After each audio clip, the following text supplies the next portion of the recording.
was read in court that one of Cassie's friends asked her, "Why don't you leave Diddy?" Mm-hmm. And her response to that was, "Jay-Z is tooken. Who else I'ma date?" So I say that to say, and repping what you're saying is, it feels like Cassie knew what she want. Yeah. What she didn't want. Which was, I don't want a broke nigga. Yeah. That can lead you into some caves. Yeah. That because ultimate power corrupts. And that's the thing that comes with celebrity, and you talking about a billionaire. That's what I'm saying. Next level. And so how do you even leave? So that's what I'm saying. Let's role play this. If this is your daughter, someone you care about, who comes in that situation with Diddy, and because like you said, at some point I'm coming. Like you chasing her, you beating on her. You just gonna have to watch this nigga kill your dad. Yeah. That's what you gonna have to deal with. Yeah. You just gonna have to watch this ultimate powerful motherfucker, these 6 security guards. They gonna have to, you gonna watch him beat your daddy to death after I get this nigga every time. For sure. Because that's just what's gonna have to happen. And you have to do that through action.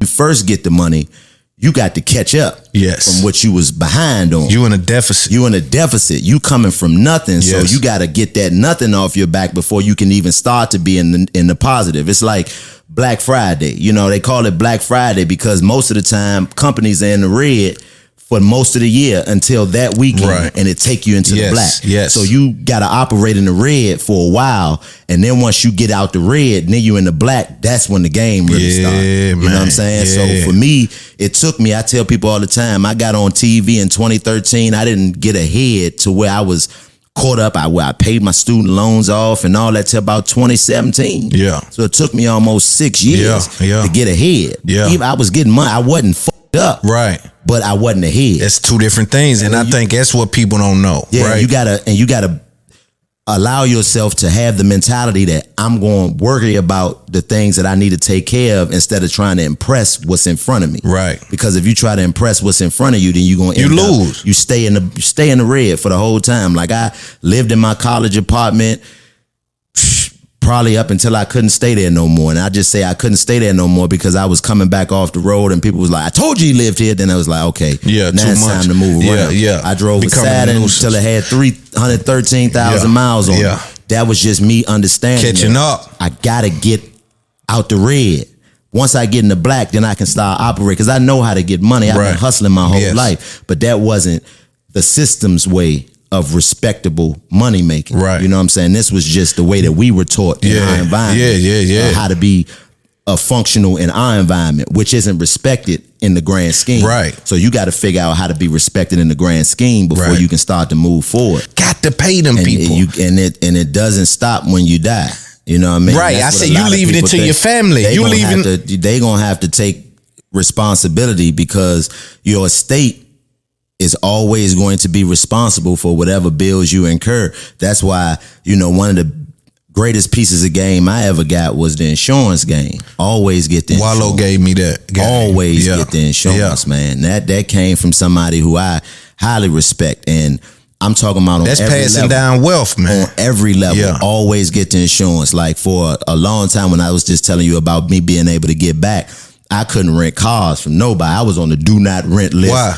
Just because of just getting in the little accidents type or shit, whatever the little shit, frivolous shit, and then National is owned by Enterprise, with they all cousins, they own everything. So that shit like Pepsi company, exactly. You know what I mean, Mountain Dew and that type of thing. So once I got out of that and was able to pay all that off, there's never a time I rent a car where I don't get their insurance. People are like, oh, you put it on your... Nah, I don't... if I flip this here... It's on them.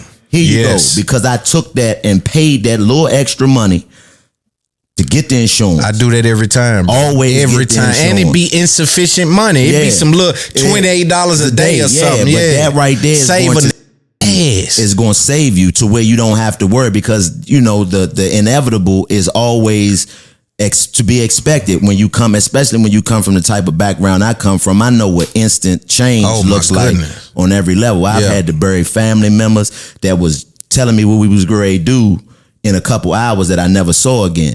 You know what I'm saying? I know what that feels like. So I know we have no control over none of that when it comes to the life aspects of everything that you do. You're not in control. We have plans, but you know what I mean, your plan and God plan is, you know what I mean, you hope it may not work in concert. It might not work in concert, but if you got the insurance, life insurance, all the term life and whole. Get both of them. Put some insurance on your ass, black man. Yeah, and also your family. Like, let's take a break from the show. This episode is brought to you by Prize Picks, the simplest and most exciting way to win cash while watching sports. Now, a lot of people ask, what is Prize Picks? It's a daily fantasy sports app and it's easy to use. All you got to do is pick more or less on a few player stats and that's it. You think your quarterback is going over 250 yards? Hit more. You feel like the running back may not hit his number? Go less. It's your knowledge of the game versus the numbers in front of you. Prize Picks is available in 45 states, including California and Texas. And here's the best part. When you play your first $5 lineup, they'll give you $50 in lineups to keep playing. All you have to do is use my code. And again, this is win or lose. When you play your first $5 lineup, we'll match you $50. Just use my code IUTP at checkout and we'll send you $50 when you sign up to play your first $5. Football season is in full swing, NBA right around the corner. So listen, this is the perfect time to tap in. I'm playing right now. I don't know what y'all doing. You think this is some little commercial in the middle of the episode? I'm telling you to come get the money on, twin. Come get the money on. It's literally the perfect time to tap in. When you make the call and it hits, it's not luck, it's confidence. You know what you're looking at. You know how we do, dealing with information, preparation. It's the feeling you get when you know what you're doing. Go download Prize Picks right now. Use my code IUTP. Play your first $5 and get $50 in lineups. Tag me when you win and hashtag it's good to be right so we can celebrate together. That's Prize Picks, code IUTP. And remember, it's good to be right. Only with Prize Picks. Let's get back to the show.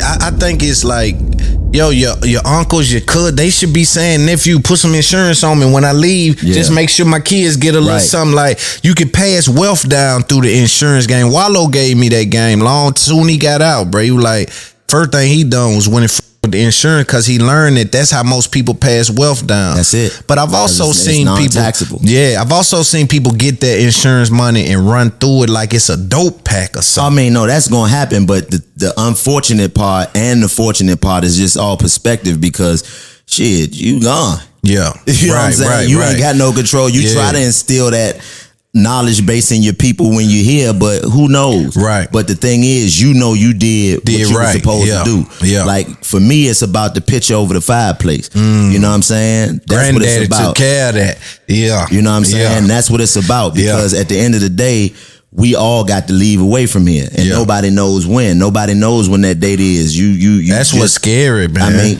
it really isn't, because at least in my mind, from dealing with all of the death that I've dealt with in my life, throughout my life, and having to see it head on the way that I have had to see it throughout my time. I'm talking about my father was murdered when I was a baby. Right. So my first concept of understanding of who I was something that I needed, was never going to be there for me.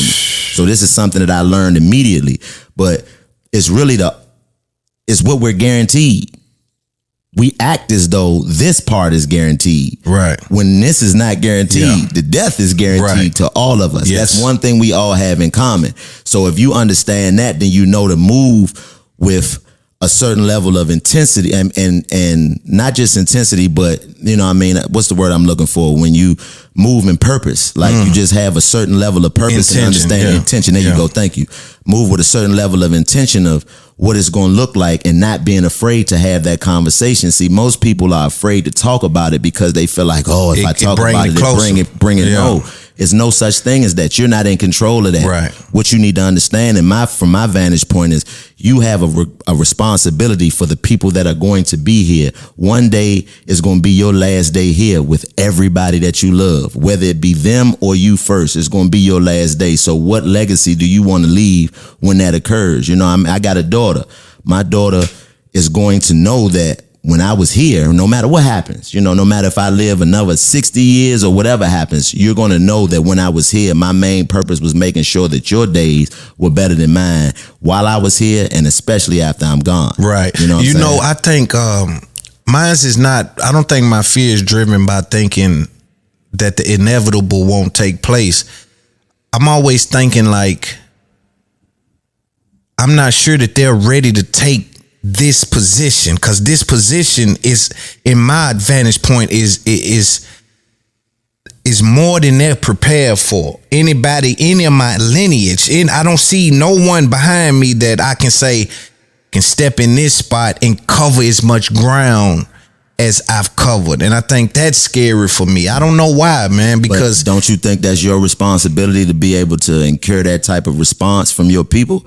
You know what I mean? Even if it's somebody that, might not be the person that may be next in line. Right. That might not be the person that's for it, but there's somebody there that you can pour that into, that you can get that game to, that's going to take it. Like for me, not having a father allowed me to get game from all different perspectives. And when I did Steve Harvey's boys camp, he has a camp that he does every summer where he has all boys with no fathers come in. And my message to them was, you don't have your father, so you're at a disadvantage, but everything that you do is about perspective. I didn't have a father, but I also never had to live up to what my father wanted me to be. I also was never disappointed by him. Never told me he was coming to get me and didn't show up. So I was allowed to get game from places that I might have been shut off from because my daddy didn't like this, or my daddy didn't understand that. Yes. So you are at a disadvantage because you don't have the direct outline of why you act the way you act, or why you know what I mean, you but some people don't have that. And, you know what I mean, whatever it is you do that makes you the person and the man that you are, because you are your father in pretty much every way, you're still able now to get game from all different perspectives. So it opens you up. To be able to learn. And for me, that's one of the things that I'm gracious about for as a man, because a lot of people embrace me that didn't have that responsibility to do so, because they saw something in me that said, okay, my son might not get it, my nephew might not get it, but this young man get it. Yes, so Lord. I'm going to give it to him. Yes, Lord. So it's your responsibility to find that. It might not be your lineage, but if you can find somebody who is going to take care of their responsibility in the way you see it fit to be taken care of, then that's who you pour into. Yeah, because you know what? I came up, it's a couple different things, right? Some people live with their father but don't have their father. No, for sure. So, you could be in a home with your father and him not be present enough to make a difference. Only be detrimental, only be a drug addict. So you can also, while you may understand why you lean this way, or why you feel this way, or talk this way, you can also inherit some of those bad traits that your father has as well, and he can install things in you that take you a lifetime to break. True. Right? So it's also from that perspective. But for me, when I was younger, I had just posted about it. AG called me and said, man, Honey Black Man is now using your face at banquets, fundraisers to try to get money, like to say, yo, we go in the hood, we help kids, and Todd is one of the kids we've helped. He is now gone off to do great things, this, that, and the third. Honey Black? 100 Black Men. 100 Black Men. Yeah, okay. It's like an organization, man. And I don't know why. Like, here's the thing. My life, it seems like a blur, bro. I think I have a trauma response to life at this point. I don't celebrate things. I don't feel anything. I'm just going. And I think that happens because I've been through so much trauma and just pain that the only way to move forward is to, that happened, let it go, let's get it. That happened, let's go, let's get it. They left, let's get it. He told on you, let's go. We got to keep moving. We got to cover ground, man. Ain't nobody else going to cover this ground. But that has robbed me of, not only, it's protected me and robbed me. It's like it's twofold. While it has protected me from being emotionally attached to things that I feel like can pull me down, it also hasn't allowed me to feel things that can lift me up. So I'm dealing with that, man. Like, my life, bro, I done so much shit, and I've been through so much shit that sometimes I even forget. Like, when AG called me, like, yo, 100 Black Men is usually, I said, damn, I even forgot I was in 100 Black Men. I was in that from 8-9 years of my adolescent years, bro. They used to come and get us and give us a mentor. And I had a guy named James Coatsum who went to Morehouse. And these was just strong black men, like millionaire dudes who doctors, lawyers, smart guys. And they was showing us from the ghetto that, oh man, you ain't gotta be like, man, you can be a psychiatrist and drive a Cadillac. That's the first Cadillac I got in, right? It's like, and so I grabbed a lot from it, but I just don't understand why I don't feel it. I don't remember it, or I don't, it's like it's all been a blur. The deaths, the prizes, the wins, the law, all that shit is just smashed together, and it's like in the back of me. Mm-hmm. I don't know what that is. You gotta, well, from my perspective, you gotta find solace in isolation. You know what I mean? A lot of us think that isolation is prison, and you know what I mean? We associate isolation with negative connotation, but for me, that's helped me tremendously, is finding peace when it's just me and going through my own thoughts. Like, I say 97% of the time, Loon, like after shows, after I work, I'm riding around on the highway, listening to music, talking to myself, because that's that internal revenue that I have to do with myself to be able to deal with all of the things. But I got to give myself time to be able to functionally understand how the things that I've been through have affected me. And nobody else can do that for me. Therapy, all that's cool, but you got to be able to work it out amongst yourself. And for me, like I tell you a story, I just was, my mother's 4-year anniversary of passing away was May 4th. R.I.P. moms too, man. I went through a vicious bout of depression, you know what I'm saying? Which happens from time to time to me, just through all the things that I've been through, because a lot of the people that raised me are gone. Yeah. They out of here. You know what I'm saying? So I went to Vegas just to go out there and, you know what I mean, just to by myself. I ain't tell nobody where I was going. I ended up running into T-Pain just randomly in the hotel. think I seen that. Yeah, just in the hotel lobby. And we sat and chopped it up for 3-4 hours just talking.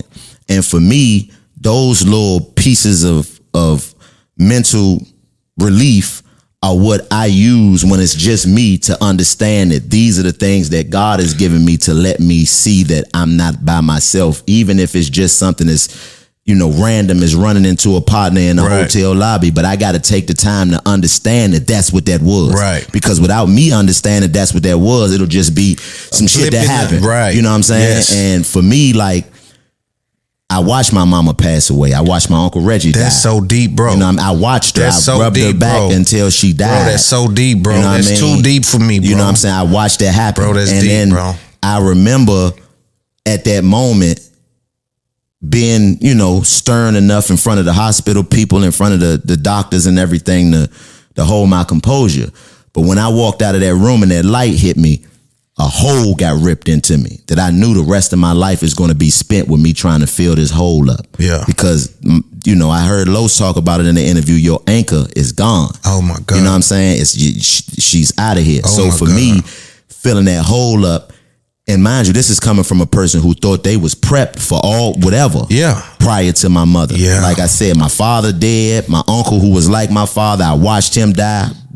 Kissed him on his forehead when he flatlined. I done watched multiple friends in the streets go, all types of shit. So I thought I was prepped. You know what I'm saying? It's like going into a fight thinking you done did everything. Yeah, I'm trained for the whole 8 weeks. And then all the jiu-jitsu shit, everything. And then all of a sudden you get hit with some shit and you like, oh my God, where this come from? Now you got to readjust. So that readjustment period this time for some reason was just really, really difficult for me. And I took the time. I was riding around Vegas and, just gathering my thoughts. And I realized that, man, you have a responsibility to yourself to always know that you have to take the things that are given to you and utilize them to make what you're given as valuable as possible. And as difficult as that may be, that's only on you. Yeah. So all of the time that you just going, my advice would be, bro, not even, as people say, sit down and smell the flowers, but just take the time to understand what you done made it through and how many didn't, that you done been around that didn't make it through that. Right. And for you to still be here and still be functioning and still have the mental capacity. Right. Because like us got every excuse to be out here throwed off somewhere. Yes. So for you to still have the mental capacity, that's something that has been a blessing in your life. So don't allow yourself to just constantly move. It's always good to have that type of muscle, but still take the time to understand that, man, you a hell of a Yeah, and you know what, brother? I think for me anyway, the isolation thing is what I do. And I think that's what robbed me of everything. You think so? Why? I got too comfortable being alone, isolated. Yeah, and that kind of, I never understood the value of family and loving people. And right, once I got isolated, it felt I was protected. I'm like, oh, this is it. Now they can't get me. I'm insulated, isolated. I got money. I'm working. But then it was like, hold on, bro. You ain't experiencing. You're not relishing in anything. Nothing's mattering to you. And again, it's almost like it's almost like not accepting love for the sake of a heartbreak. But you also never get to experience the great things that love has to offer, right? And that's what I feel like I'm in this shell that I've been in since the street, and I can't break out this. But see, you got to look at it from a different vantage point, Loon. You got to think your isolation has allowed you to have the mental capacity, right, to reach millions. Yes, to reach millions, my brother. I mean, to touch a certain demographic that don't listen to nobody, but they got the type of experiences that you have. Yeah. So that isolation has granted you the ability to be able to sit in front of a camera, where I'm sure at one point in your life, the camera was the last thing you wanted to see under any circumstances. That's the last. Shut the fuck up. Yeah, exactly. You know what I'm saying? So you got to look at it. It's all perspective, and me being able to have this level of understanding only comes from me still utilizing that isolation in a way to, you know, coping mechanisms are essential for guys like us. Because for me, I understand that as a man, being useful is a necessity for us. Being able to be useful to our community. Be used. But see, that's the thing. It's a fine line between being able to be useful and then allowing yourself to be used, because we all are being used, and in some kind of way. In some kind of way. And that usefulness is being used. So you got to be able to identify, you know, what that is, and understand that that's a necessity for a man to be able to be used in some way, shape, or form. Some of it is going to come with pay. Some of it is going to come with love from family. Some of it is going to come from admiration from strangers. Some of it is going to come from hate.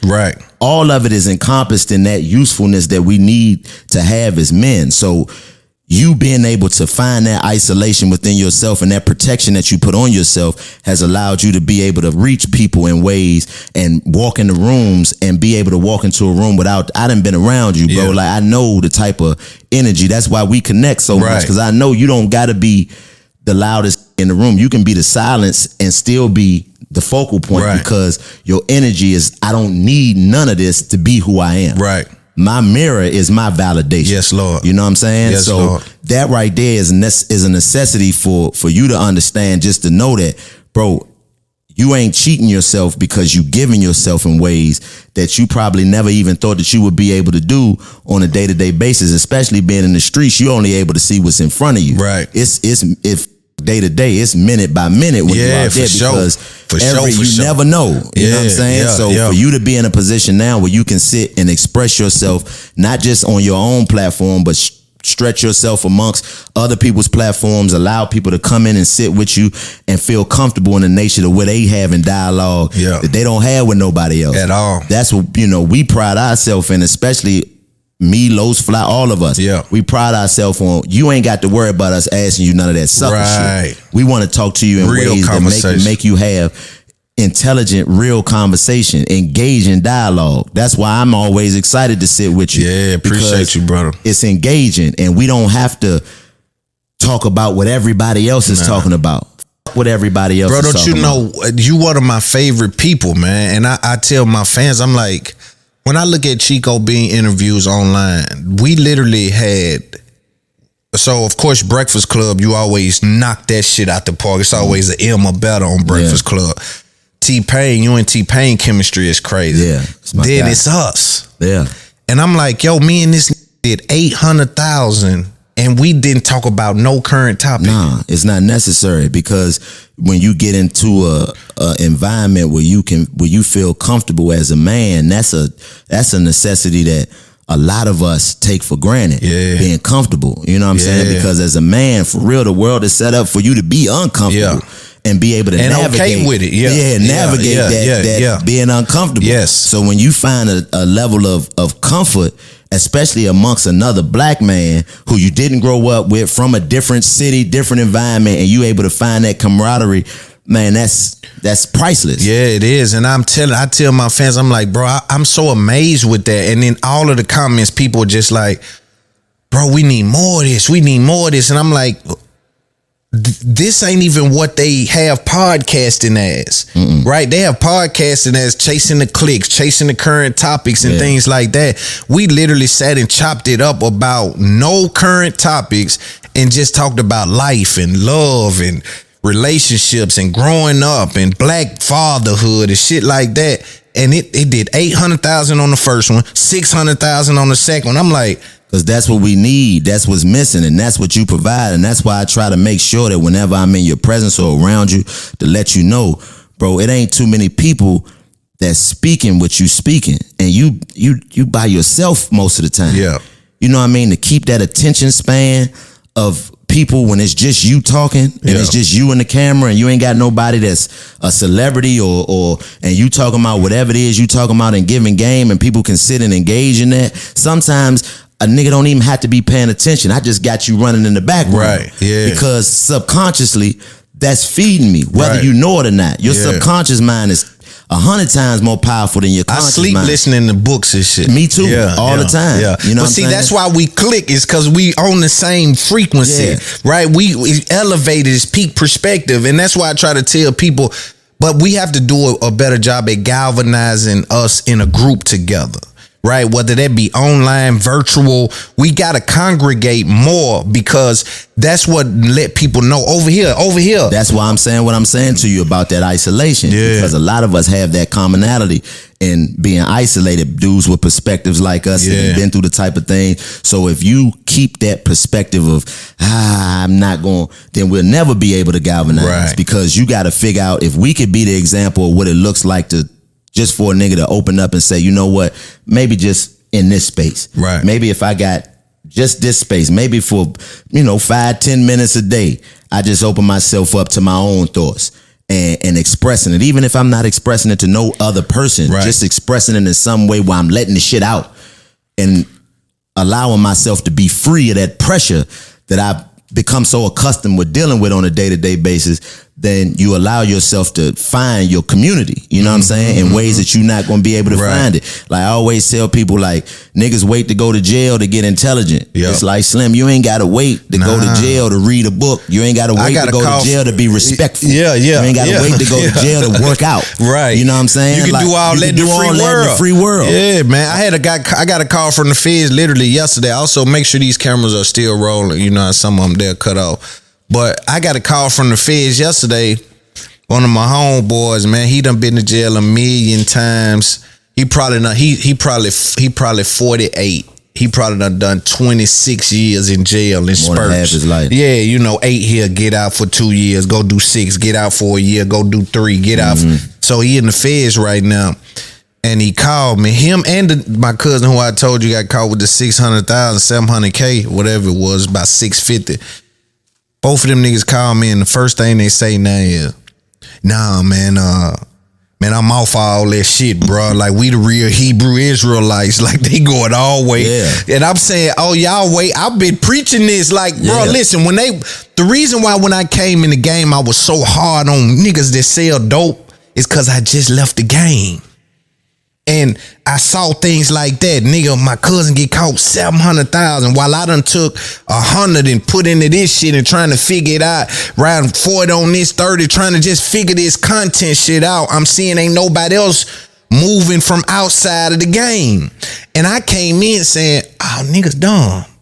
Even though they wasn't dumb, but I had to communicate that way so they get the message. So I'm like, man, I just was real hard on niggas that only sold dope and had enough money to go get a house or get into real estate or open a business. I just was extremely rough on those guys when I first got in the game, and it would resonate so bad because other men, especially men who had got out of the street, were feeling that. And just so happened for me, there's a lot of powerful men in this industry who did come from the street and was like, he's preaching that shit that we need to hear. And so I would be really talking to my homeboys. I crack the camera up and I'm talking to hundreds of thousands of people, but I'm really talking to my guys who still out there selling dope, bullshitting, and they got money. They got 5-6 cars. I remember leaving the street, man. I had one car and I had enough money to get a million, however many cars I wanted, but I had one car and I had 3 times the money as one of my counterparts, but he had 5 cars and a condo and a crib and an apartment, and he was paying all her bills and tricking on this girl. And I'm looking like, all your money you hustling to pay bills. Staying in the red. Yeah, that's exactly what he was doing. He was staying in the red. And so, bro, when I came in the game, I was just so rough on that. So now to be getting those calls from the feds, what some of those guys are saying, like, yo, when I get out, bro, like, I'm gonna start trying to talk to the kids, man, and just, I'm on some, of course I know jail talk, but these guys, I truly believe they done been spanked and tucked in. Yeah, you know what I mean? You go in there and that discipline and all of that shit that you can find. And niggas, you know what I mean? I tell people all the time, when I talk to dudes that come from where I come from, I got a homeboy now in this grade get knocked over the head, you know what I'm saying, for doing some dumbass shit that I constantly was telling the man, shit, man, what is you doing? Right. You know what I mean? But, if you want to go ahead, go ahead. Go ahead. At the end of the day, you got to let a nigga be what he gonna be. But at the same time, Slim, you could have became a Muslim when you was free. Exactly. You know what I mean? Because that discipline they gonna instill in you when you get into that federal system. That discipline, you can find that discipline here. And there's plenty of dudes who done been in them situations that'll give it to you. Yes. That's really looking to let you know, hey, that ain't where you want to go. Yes. This where you want to be at. You know what I'm saying? For me, like, I even have to challenge myself. I challenge myself every single day. Like, I audit myself every day. Without it, there's not a day to go past that I don't audit myself. And sometimes, I be having to check myself in a real way. Like, for example, I found out I had high blood pressure, right? In December, right before I went to Africa. And, I was like, oh man, I don't feel like nothing wrong with me. I went back in January, right before I went out the country. And the doctor brought a black man in. Like, when the second doctor came in, like when the second police come, you going to jail. Yeah. Like, he came in and was like, hey man, everybody leave. I got to talk to this brother. Yeah. He was like, man, I don't think you understand the severity of what this is for us. Right. You know what I mean? I don't think they can't explain it to you how I'm gonna explain it to you, but I got to let you know, man, this is serious, man. He said, one of the biggest effects of high blood pressure is erectile dysfunction. I was like, what I got to change? I won't eat me food no more, nigga. Right. What I got to change? But, we had a long conversation, but in my own internal audit that I do, I was like, man, that's a fucking shame that they told me that I had high blood pressure and they had to take that nigga telling me my dick wasn't going to work for me to feel like I needed to motivate myself to change my ways. And now I done lost 30 pounds. I can tell too. I can tell you to slimmed up and get bulky. Yeah, because I had to, because it's like, man, I can't see myself, all of the hard wall, the shit I done made it through. Beat the streets. I done beat all these different mental, just all types of gymnastics a nigga that had to go through in my life. And you gonna allow fried chicken to take you out, nigga? Yeah, you went outside. You know what I'm saying? You gonna walk around with one Jordan on. But that's how we gotta put it out to each other. We got to put it like that. Like, bro, you gonna really, this gonna defeat you? You can't stop breaking, you can't stop the most, and it's the thing, I understand it. You know what I'm saying? I say this all the time, in me talking about it now, because it was difficult, bro. Like, because as black men, we work so hard to establish the habits that we have. Because you coming from nothing. Right. You at -0. So whatever habits you build, 9 times out of 10, you've worked to build those habits. And as I know, even as a young nigga, first piece of money you really get, what's the first thing you gonna go do? Oh, we gotta eat good. Yeah. We gotta go eat good. Yeah, here, there. We gotta go eat good. And even if it ain't eating good is whatever you can afford to buy for whatever you got going on. Consistent. Fried wings, fried rice, mumbo sauce, all that. Yeah. That was eating good to us. That was what we did. So you established that habit early. You know what I mean? Like your eating habits and your sexual habits as a man are probably the first two habits that you establish once you start to get in control of your own actions. So it's very difficult to break those two. Probably those two are probably two of the most difficult habits for black men to break, your sexual habits and your eating. And for me, it was like, man, having to cut out, I can't eat chicken no more. So what changes have you made? Everything, man. I did this thing called Eat for Your Blood Type. It's a lady in Atlanta called the Vitamin Lady. Who, if you ever in Atlanta, look her up, man. She's a godsend. I need to go see her, man. Dude. You definitely need to go see her, man, because she takes your blood type and she gives you everything that's good for you, all the stuff that's inflammatory, all the stuff that's that you can have, stuff that's centralized to where it ain't bad or it ain't good, all of that. And once I got that, I saw that most of the things that I enjoyed were bad for me. And that's how we usually. And it's like, damn, like I can't. Chicken is the worst thing that I can have for my blood type. What the bread? Fuck? And I love bread, my nigga. Like it's certain places I just got to ride past singing "End of the Road" now because I know I can't. But for me to have to look at myself in the mirror and say, man, fuck it. Man, you only live once, nigga. Give me them 2-piece breast wing. Nah. Yeah. You know what I'm saying? Because if I can beat all of the other shit that I done beat, I can't let this a midget to me. Yeah, this is minuscule. I can't even though it's grandiose because, man, I'm telling you, Loon, like when I got back from Africa, I really kicked it in, right? And I say from I got back probably like January 9th. I probably started like that the week after that. I say from January to probably mid-March, physically, man, my body went through a vicious detox, man. I'm talking about just the craving that your body has for the sugar and the what does it feel like? Man, I ain't never did dope, but I could imagine that's what it feel like for a motherfucker sweating, trying to are you? Yeah, like your body. It hurt. Like you wake up in the middle of the night, it take you out your sleep. It's hard to, you change your sleeping habits. You feel tired. Like coming off weed. Yeah, like coming off of anything. Yeah. Your body detoxing off it.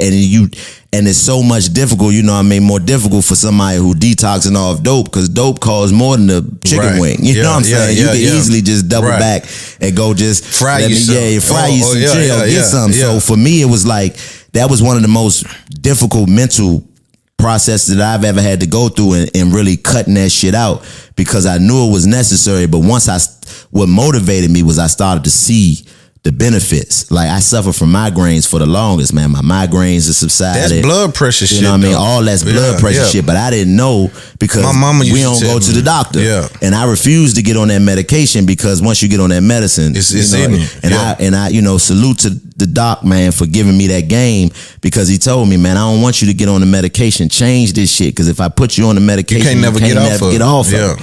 It's going to always be something that you need. Yeah. So for me, it was just like going through that transition and just changing the eating habits and changing the time of night that I eat. Because, my job don't start till 7. Yeah. So I get off a stage after doing 2 shows. So what do you eat now after a show? Shit. I try not to eat after shows. I try to eat before, but like. What did you replace? Lamb, which I didn't eat no goddamn. I eat like a toddler. Nigga. I never ate lamb. You see what I'm saying? Yeah. Like lamb was something I wasn't fucking with, but lamb was good for me. So I tried it. I enjoy it. So I eat lamb, turkey, and fish. Them the only 3 meats that I can have. Pause. And like as far as white potatoes, I can't eat white rice and white potatoes. That ain't good for me. But sweet potatoes and lentils and shit like that is good. So just finding places that had the type of shit that you like, and it's available to you. You're not looking. Yeah, that's all it is. It's kind of like they catering to that shit. Yeah, it's kind of like, what I'm saying, and you don't necessarily have to be a vegan or stop eating meat. It's ways that you could do it to stay in the process of what you like.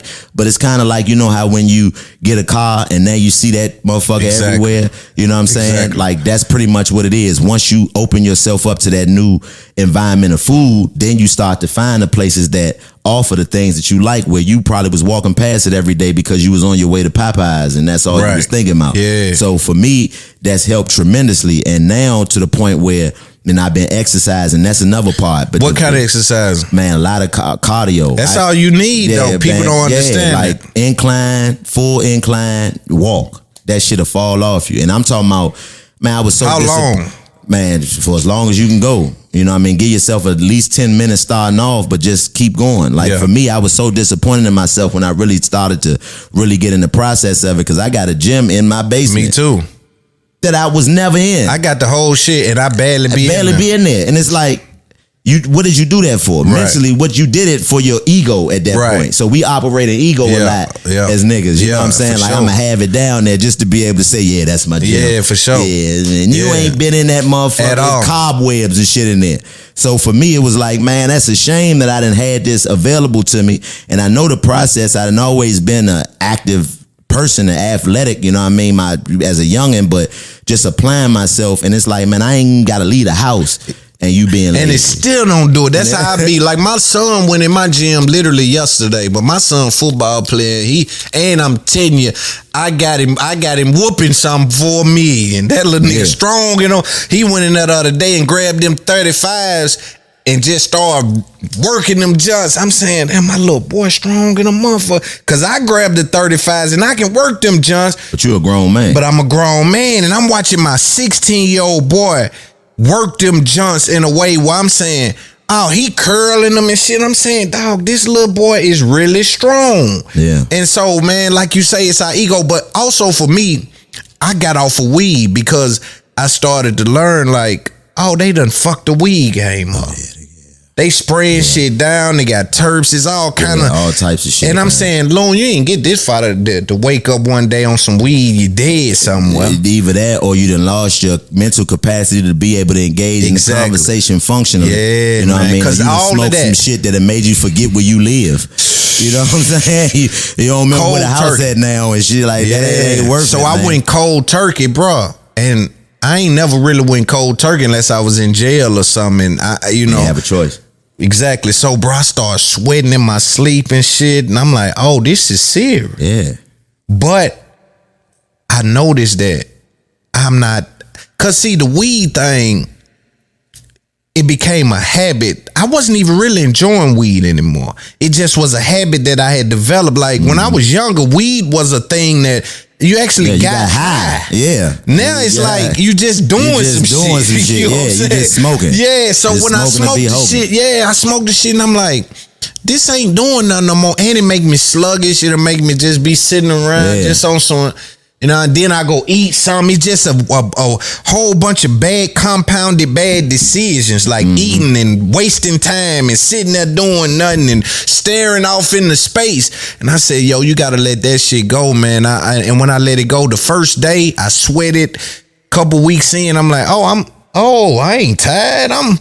Oh shit, my mind is firing even a little bit more, like, cause you could tell when your mind is drained or it's like not operating at a high level. Like for me, it's very important that my cognitive abilities are firing, man. Sir. You know what I'm saying? It's so important for me, and I could actually feel the difference off of weed. But in the same way, you know, that was a fight for me to be like, yo, there ain't no way you finna let weed take you out. And it's like, you know, your habits are your habits, and I ain't want to preach to nobody about shit. Like, do what you do, but just make sure that it's in moderation to where it doesn't prevent you from doing what you have to do. Yeah. Doing what you want to do and doing what you have to do are two different things. Facts. You do what you have to do to be able to do what you want to do. Yeah. But once doing what you want to do affects doing what you have to do, then you got to change what you want to do.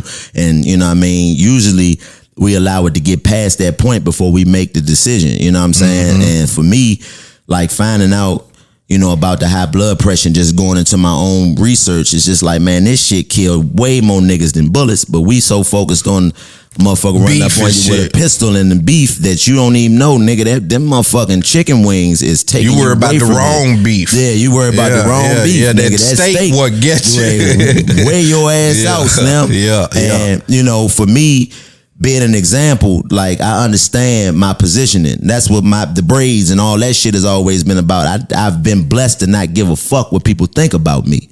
So if I can be a vessel to let people see the difference, you know what I mean? Because you can see the difference. Like when you see me, you can see like, oh, you done shared what you been doing. Like, And the trip part about it is you wasn't big. Yeah, I mean, but the thing is, I was though, because it was all here. It was all that visceral shit that sit on your stomach. You know what I mean? That you sit down and can't you know get up. up. You know what I'm saying? The front band of your drawers fold down and don't say Calvin Klein no more. Do that.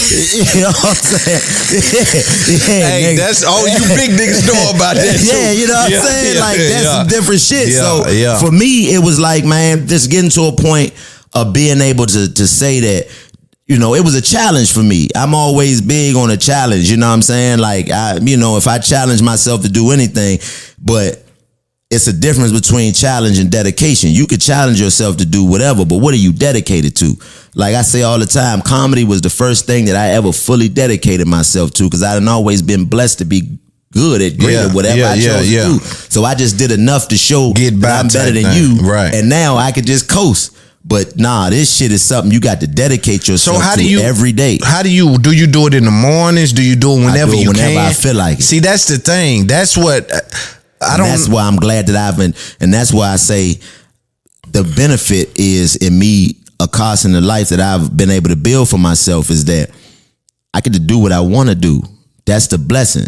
You know what I mean? I get to wake up every day whenever you want, do whatever you want. Whatever I want to do. So that's the biggest blessing. So it's really no excuse for you not to find the time to do what you need to do, because you get to do whatever you want to do. Bro. And I bet God sitting up there like, I bet God be disappointed in that. Like, bro, whoever the universe, whoever, I bet it's like, bro, you don't even got nothing else to do. You bullshit. Yeah, why you ain't just going to get 30 minutes in on the treadmill, that's it, man? You know what I mean? And we find so much comfort in bullshit. And for me, like, I always know that I'm bullshitting, but I make excuses for my bullshit in the times when I'm, evaluating myself. Oh, it's all right. I'll be all right. The same way I did when first told me about the high blood pressure. I'm like, oh, man, I'll be all right. You know what I'm saying? And that black man came in there, the black man, and said, hey, man, you ain't going to be all right. You keep on. My nigga, you going to be wearing one Jordan. It's crazy. Keep bullshit. How long so that was this year, January? That was this January. So you done put 30, you done took 30 points off the board that quick? I mean, it wasn't quick. Like, that's the thing is January to June? To June, like, but that's the thing. It wasn't quick. It was every day. So you don't count, like, the treadmill make you realize how much time a minute is. You ain't got to tell me, cause boy, when I say, what I like to do is, cause I do get on there sometimes, cause I be like, yo, you done got money, bro. Your heart rate don't even go up no more. Yeah. Like you bull. So I'll get on there and try to give me a run in just to speed I need this shit, raise this shit up. Mm-hmm. And man, I get on there, nigga, and try to run. A minute is a minute long, and a mother. So it's the dynamic of time. That's why I say it wasn't a short period of time, because when you doing that shit every day, right, the minutes count. You count minutes now. Yeah. You know what I'm saying? So it for me, it was like, man, I gotta make the transition to understand that, man, it's a everyday thing. But once results get anybody motivated, to make you know go. What I'm saying? It's just like, you know what I mean, when you get your little piece of money for the first time and you see what that motherfucking money do across the board, it make you want to get some more of it. Fucking right. So when I, was able to say, man, I ain't had a migraine in a week and a half. I like this. Yeah. Let me keep on doing my more and more. My head ain't hurt because a migraine a bad motherfucker. Man, vicious, man. Turn the lights off. Yes, sir. You know that money then in your line of work, not knowing when it'll hit or not. And you don't know how many times I done been on stage, shit throbbing, having to make people laugh. When I'm talking about boom. As soon as I get off stage, I'm like, man, give me some Excedrin. Do that shit. Strength, that didn't even used to work though, did it? Or did it? Yeah, it did. They had a certain strength stomach up. Like now your stomach fucked up and you're nauseous and shit. You get rid of one thing, now you got to deal with something else. That's why you got to fix it naturally. All of that, like, and then going to the vitamin lady and getting that understanding of what's good for you and doing the necessary things and making sure just what you putting in your body, man, has helped me tremendously, because I'm still going. You know what I'm saying? It's still, you know, I'm still not where I want to be because I need to make sure that I'm able to maintain it beyond just what I eat and working out. I need to be able to maintain it on a day-to-day, like being able to look at something that's available to me and say no, and being able to say no. Yeah. You know what I'm saying? That's why I ain't changed my rider in my green room. Right. I ain't changed it. Put all that shit in there. Cause I want to look at it and not choose it. Yeah. You know what I'm saying? Yeah. I want to look at, that's just how my mind work. I want to be able to see that I ain't picking up them goddamn Toll House and that's cookies. that's the real control. Yeah. That's how you know I have control over this. Anytime you hide it, to duck it and shit, that ain't control. Nah. That's being evasive, and that's different than having control, right? If it's in front of you and you can say no, that's where you really have power over what used to have power over you. Yeah, you know what I'm saying? And that has helped me as well in being able to just know that it's a day-to-day process. But understanding, like, I ain't even know what my blood type was before I went. And I don't know. That's why I'm gonna go see that lady for sure. When you go to Atlanta, man, go to the vitamin lady, man. I'm telling you, she give a class every Saturday. She go through each blood type, tell you what's good, what's bad for you, what you need to have, what you don't need to have. She been there for years. She got her husband has a restaurant that they do, you know, all different types of food, like, you know, turkey, whatever you need, they got available for you there. Juices, you know what I mean, vitamin B, vitamin A, whatever your shit is deficient in, she gonna get you right. Right. And, you know, being able to do that and go to the conventional doctor and see what you don't want to be on and what you will be on if you don't follow some type of protocol. Right. You're gonna be on 3-4 pills a day. Yeah, that ain't no good either. And you better hope your insurance cover them, because if you don't, nigga, you got to pay for them out of pocket. And that shit get expensive. Very expensive. And see, that's a whole nother game. The pharmaceutical game is like a whole nother beast. Oh yeah. Their job is to keep you like they just like the dope boy. I want you to come back. That is the real dope, man. Yeah, that's what I say all the time, man. Get hooked on this. Yeah, the CVS, the real plug. Yeah. You talking all that dumbass shit, nigga. Nah, nigga, they sell that. Drugs ain't illegal, just the ones you sell. Exactly.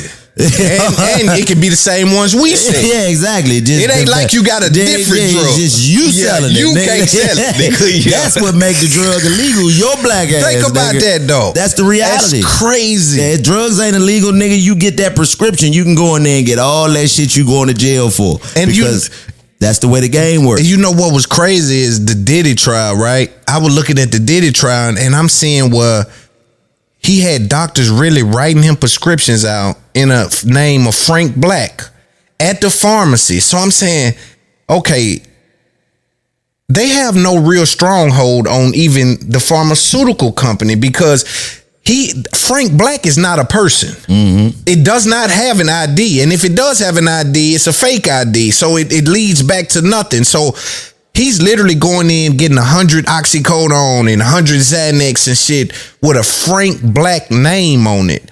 I said, yo, they will prescribe this shit to anybody. Mm-hmm. There's no real parameters on getting this shit, bro. If a fake name with a fake address and a fake ID can go in a pharmacy and get, and I've had trouble getting shit from a pharmacy being myself. Yeah. So I'm so confused as to with insurance. Right. You know how many times I done went to get shit and then your insurance don't cover it, man. They said no. And it's like, well, what do I have insurance for? Exactly. You know what I'm saying? So it's a vicious game, man. And speaking of that, like, watching that, I want to get your perspective on that, man. There's very few people that I, give a fuck what they think about that Diddy shit. But what's your perspective on it?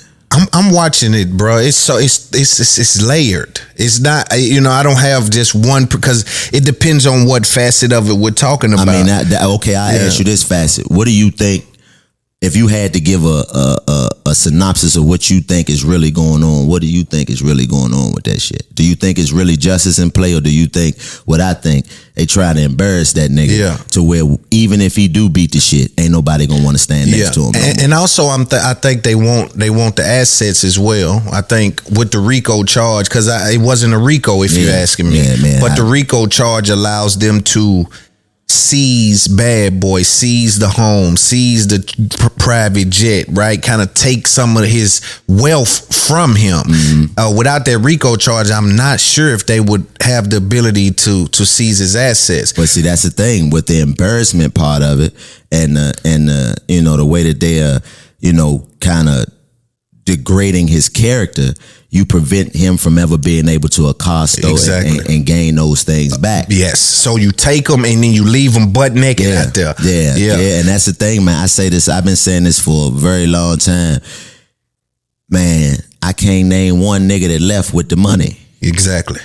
And it's crazy. Exactly. It's like the statute of limitations on being a black man in America is never up.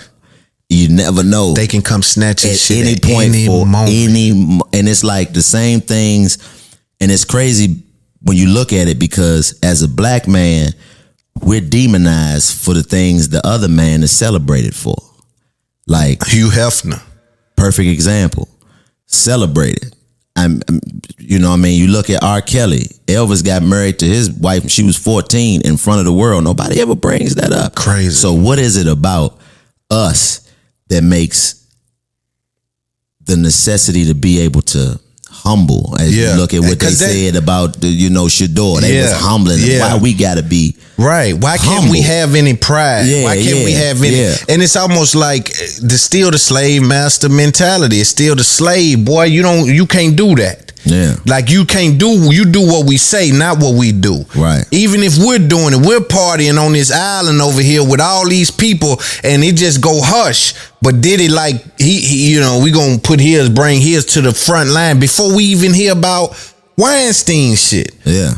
Nobody ever brought his shit. People are still Jeffrey Epstein. List that we still been waiting on Epstein's list. Yeah. And we done heard Diddy like the rub cum on his nipples, nigga.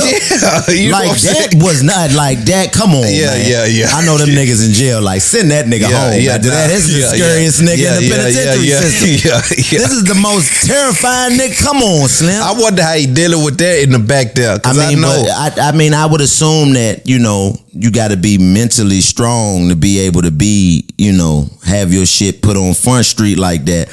But at the same time, like you said, if you look at just legally what the terminology, like that's the thing about the legal system, man. It's all in them words. We said this the last time. You think you speak English until you go to court. Exactly. And they start using Latin words and then the compass and all. What the fuck did I do that? You know what I'm saying? So it's like, I think that, having the ability to fight, you know what I'm saying? And going up against that monstrous, when it says it's one thing the state of whatever versus, but the United States of America versus is something completely different. Yeah, for sure. You know what I'm saying? Yeah, so that man, you see that and it's like, woo, man. And then I'm wondering, like, some of the testimony against Diddy is been confusing to me.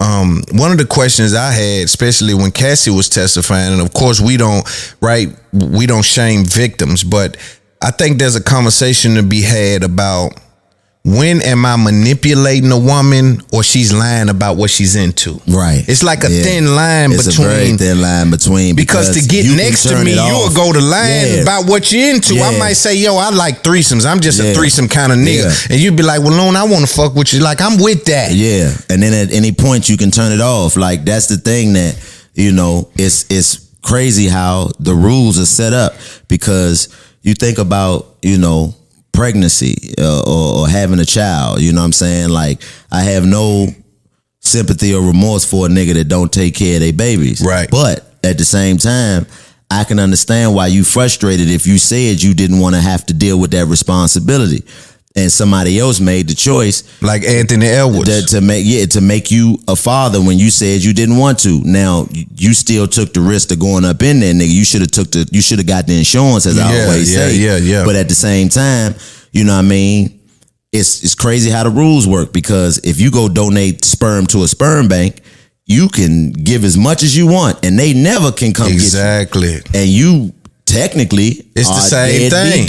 You know what I'm saying? So it's all in the rules and how it works. I think that's very interesting. That's a very interesting point, because that's a very fucking interesting point, bro. That how the sperm bank is set up versus how a nigga has put these stipulations on a sexual encounter. Like, yo, I don't want a kid, sweetie. And she actually still pulls the trigger on, well, it happened and I'm keeping it. And most times that only is coupled with someone that's financially stable. Mm-hmm. It's not a lot of times where it's coupled with someone that's struggling. It's like, it'll be a ball player or something like, yo, we gonna have fun tonight. Just go take a plan B. I don't even play those games. Yeah, though. you can't. I don't know why dudes, especially in this climate with the Diddys, the Shannon Sharps, all of this shit that's happening. I don't play this freakazoid game that niggas is playing. And it sucks because I like the freak. That's the thing. Like, it's like, ain't no law against being a freaky ass nigga, but it is laws against being able to, impose, you know what I'm saying, your will upon somebody who is unwilling. And the thing about it is, like, as men, we'll never have the luxury of being the victim in any circumstance. It's fucked up. You know what I'm saying? That's why I always preach, man, don't be a real nigga everywhere but in the house. Niggas love to be a real nigga everywhere but in front of who you supposed to be a real nigga in front of first. Because you got to establish who you are and what you are and say, this is what it is. There are no parameters that I'm not willing to express before you know me, before you got any invested interest in who I am as your person. This is who I am as a person. Right. So this is what it is. Now, mind you, you can be tricked in a motherfucker, but I'm with all that. Exactly. And then once you start to shift in what she thought you was going to be now is, well, I didn't say I was in the all. Yeah. You know what I'm saying? So that's a risk that you take, but you limit the risk once you establish that early, because anybody who has an ulterior motive, in my opinion at least, that has an ulterior motive in regard to you, if you lead with all the shit that make a motherfucker embarrassed to be able to say publicly that they fuck with you. Yeah. If you leading with all that, like, look, I'm never going to do this, that, and the third. I don't give a fuck what you say. This is not going to happen. If this what you're looking for, don't come over here. And I'm going to remind you every chance I even think you don't remember that I said this. Right. This is going to be like, you know what? This ain't even worth it. Yeah. The happiness that I might get from this ain't going to be worth the detriment that I got to continuously hear that this nigga don't never want to be my boyfriend. Yeah, and and so also thinking with Diddy, I think Diddy was... Cause it's almost like there's a shared blame, because Cassie should have seen by his actions that this nigga ain't pulling the trigger on really being with me. We just freaking. And when he started inviting other people in, and there's certain things he's doing, for me, I trust actions more than I trust words. I've been raised that way. You know what I'm saying? Yeah. So for him and her, I guess he did kind of manipulate and confuse her, because he's telling her that, which is easy to do. It's like, the way I look at it is like everybody having a good time till the bill come. Right. That bill got to be paid though. We in the club and you ordering 2, 3, 4 bottles or whatever, and all that's cool but when that bill come, everybody start to they getting out of here, looking around and all that. But somebody gonna have to pay that bill, man. And usually, if you the one that's gonna have to pay that bill, and everybody around you who got to have all the fun and do all that shit, when you look around. And that's what dude going through right now. Yeah, that's what he dealing with. You know what I'm saying? Even his counterpart. He accounted for the fact that, man, this bill coming. At some point, I'm going to have to pay this bill. And for me, like you said, you never victim blame. And one of the things that I take from the situation, especially as a father of a little girl, because that's what people always ask whenever I'm asked about it, like if it was your daughter or if it was, that's one of the problems with our women specifically. Niggas know who ain't got nobody coming behind them. A nigga gonna know. Yes. You Cause they ain't gonna do everybody you like not that. Gonna play with everybody like that. There's some women out here that you got to respect, because it's some shit that's gonna come behind them. That's a whole fact. That is a whole fact. Don't have somebody that's coming behind you, then you allow yourself to be put in a situation where you can be manipulated, because as a man, as a father, it's my job to teach my daughter what manipulation is, and what it looks like. See, I put my daughter on a pedestal so she don't ever have to look for no man to put her on. Right. But in doing so, I also have dialogue with her about the real situations that I go through, that me and her mama go through, that whatever she sees, we talk about these things, because when she gets to become a woman and she goes out into the world and starts to operate on her own, because after a certain point, I gotta let you go through that. You're gonna have to. I just want to be the person that she comes to say, hey, dad, like, man, what you think of? But this man told me this. But see, or what this if man told me that? Yeah. And me being able to give her the advice of understanding that, hey, you're only responsible up until a certain point, baby. Because after a certain point, I'm coming. Yeah. And it ain't gonna be nothing you can say. You can get to screaming and hollering. Don't do nothing to him. I love. It's too late. Yeah. So you need to be able to navigate up until that point. Because after that point, it's nothing you're gonna be able to say to me. When you tag me it's in, over baby. with. Yeah, you know what I'm saying? But so even with Cassie, I think so. It's like I couldn't imagine being her father. It's like, how does she come to her father with, hey, look, I date Diddy, but this is what's going on. Like, he won't marry me, but we freak off.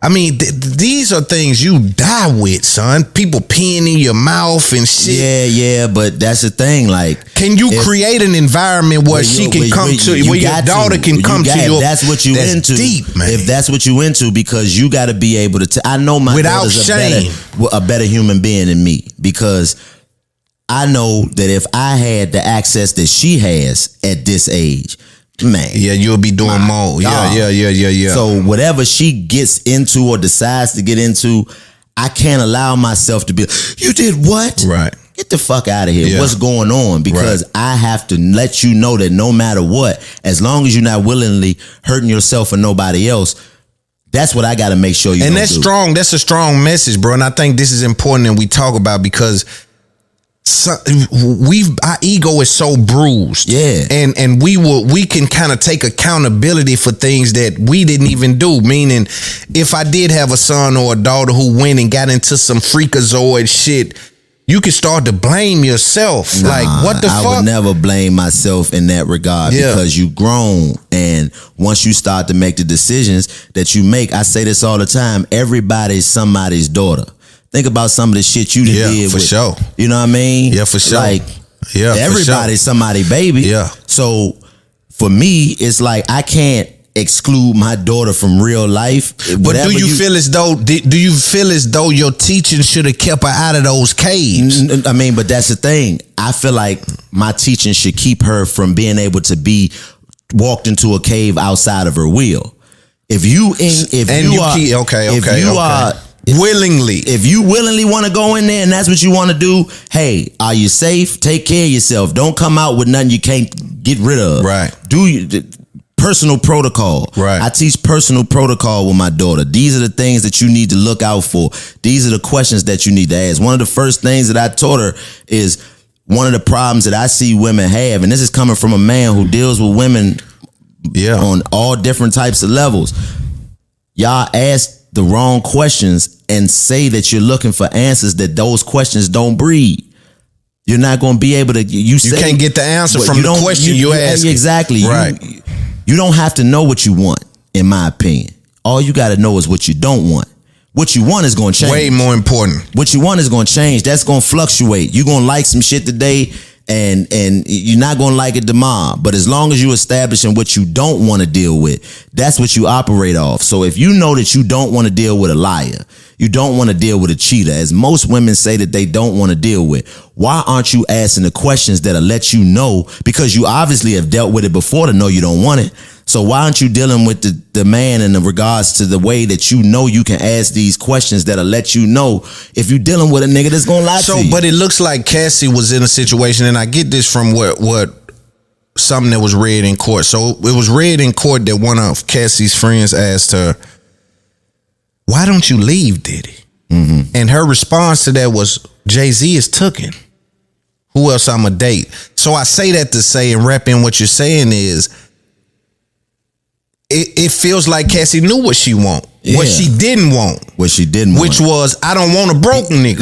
Yeah. That can lead you into some caves. Yeah. That because ultimate power corrupts. And that's the thing that comes with celebrity, and you talking about a billionaire. That's what I'm saying. The next level. And so how do you even leave? So that's what I'm saying. Let's role play this. If this is your daughter, someone you care about, who comes in that situation with Diddy, and Because like you said, at some point I'm coming. Like you're chasing her, you're beating on her. You just gonna have to watch this nigga kill your dad. Yeah. That's what you gonna have to deal with. Yeah. You just gonna have to watch this ultimate powerful motherfucker, these 6 security guards. They gonna have to, you gonna watch him beat your daddy to death after I shoot this nigga 3 times. For sure. Because that's just what's gonna have to happen. And you have to do that through actions. Right. I can say, but the showing up is, you gotta constantly show up to where they believe that. Right. So you can, niggas will say, I'm coming, but you ain't never showed up. You ain't never came. You ain't never showed up think before. about this. Diddy was so gone on, and that's what I'm saying. He clearly was on drugs. He was on drugs. He was fucked off. Yeah. For a billionaire to reach out to that woman's mother and say, give me 25 grand.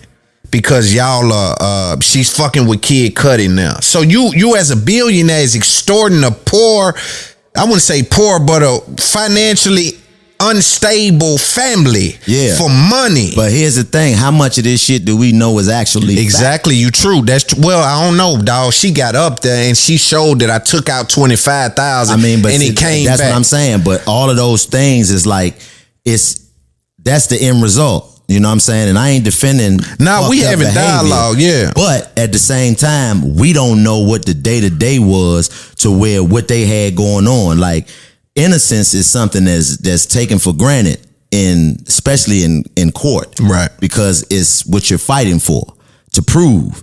So the prosecution's job is to prove that you're not. Right. And your job is to prove that you are. So that muddies the waters in the process of getting up to that end result, in my opinion. So you think about a relationship, being in a relationship, the shit that you know, that pillow talking and all of the things that go on in a relationship, and the day-to-day and the power that she probably was able to benefit from being with as well. Yeah, like for being next to him. The power that he had and being able to manipulate whatever you wanted to manipulate, and just how that corrupts anybody. That's gonna corrupt anyone. And doing it for 30 years 35 years. Yeah, man. Easy. That corrupts anybody. Yeah. And so when you think about that ultimate level of corruption, that's gonna bleed into everything and everybody around you, especially if you don't have nobody around you that can tell you about yourself. Yeah. See, that's why I value people. I don't want you around. I don't want nobody around me that can't tell me, hey, nigga. Yeah, you tripping. Fuck is wrong with you? Yeah. You tripping. Because once you eliminate that and remove those people, then all hell break loose. Everything you into the, you know what I'm saying? Now it's just like, man, I can do whatever I want to do. Right. And then when that bill come and you look around, it's like, fuck. I'm stuck with the bill. Yeah. So it's just one of those situations where I look at it as like, man, you got to be able to have self-control no matter what you got going on. This is a result of not having and drugs too. Drugs is a big part of it. You know what I mean? But I'm still focused on Cassie knowing what she doesn't want, which is, I want a rich man. Yeah. And they ain't but 4 of these kind. Like the Diddy kind. Yeah. Ain't but it's three niggas that's Dr. Dre, Jay-Z, Diddy. And now billionaire niggas. You know what I mean? Tyler Perry, a couple of these niggas, you know what I'm saying? But it's like but it's like it ain't no lot of niggas, and I think she had got so gun-ho on where do I go from this? Yeah. Yeah, but I mean, you know, getting 30 million. Goodness. You know what I'm saying? Goodness. It's like, I asked. Running off with the trainer, though. Yeah. I mean, not even that. I don't even give a fuck about that. But that'll make a man who thinks he has that level of power and can control all of this, that'll make him snap out. That bill came. But I just look at it like, you know what I'm saying? You think about physical abuse, like men that are physically abusive to women, or what we saw on that tape in that hallway and shit. And like I said, for me as a father, like, I don't give a fuck who you is, nigga. You gonna have to do it to me. Exactly. But especially seeing that. Yeah. How much is that ass whooping worth? Right. Not 30. You know what I'm saying? To me. I mean that's the thing. Yeah. You don't get to establish that. Right. You don't get to establish that. We don't get to establish that. Once it's done, then it's in the ecosystem. It's in the ecosystem. Yeah. You don't get to establish that. Like, so when you playing them type of games and that type of power to where now you get 20 from him and 10 from the hotel, it's like the women who are suffering from domestic violence on a day-to-day basis from a nigga who don't even love himself, let alone love you, it's like, I can understand why they can feel like, man, this is unfair to us because it looks like there's a price that can be put on my detriment. Yes. You know what I'm saying? Yes. It looks like there's something that somebody can pay me in exchange for getting knocked upside the motherfucking head every day. Right. And that's bullshit if you ask me. Nah, this 100%. is something that, you know what I mean, I look at it's like that's the aspect that most people aren't looking at. Man, these women are going through this shit every day and they ain't got no way they ain't to go getting no 20 and 10s they ain't and getting all nothing that. but another lump upside the head. And trauma and dealing with it. And it's like, to put a price on it is the part that bothers me when motherfuckers is suing civilly instead of criminally. Like, if somebody is criminally doing something to you or harming you in some type of way, how much that costs if that's the situation? Right. You know what I'm And saying? I think that is an unfair advantage that you have when you deal with some of these rich men, is that, you can put a price tag on your pain or your disappointment and then turn your relationship into pain. Say that it was more painful, or say that the experience was more detrimental than it truly was, because she played a role in it. If you ask me, Cassie was supposed to be a co-conspirator, because when we talk about who paid the prostitutes, it was always Cassie. Who booked the prostitutes, it was always Cassie, right? Diddy knew better than to put himself on that side of the business. So he never really exchanged money or was involved in the booking process, but he always made orders. They said that he was in a situation where he wouldn't even give her orders in front of people unless they got extremely comfortable.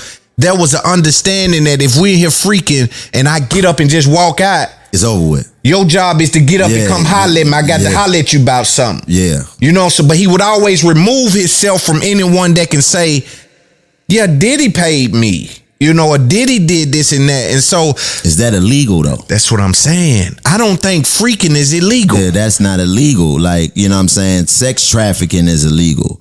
You know what I'm saying? And then that's a broad brush that they're painting. Domestic violence is illegal, but that's not what he getting charged with. You know what I'm saying? So it's like, it's a slippery slope. But watching it, for me, you know, being an 80s baby that grew up in the 90s, it's just crazy to see how the people that we looked at as heroes are being exposed in a way that we couldn't have imagined when we was Diddy, like calm on his nipples, like that is unreal, bro. I'm talking about, I wouldn't even never ever in my bro. It's not rubbing my cum on my nipples. Like we got to like you. I'm hey, Joe, you got to get the fuck out, Sean. Like, don't tripping. You ever what you doing? Like, come on, man. You know what I'm saying? What's like that's he was going too far. Yeah, son. to be exposed in that way, it makes it to where everything that you've ever done has been. I'm talking about, this was a giant. Yeah.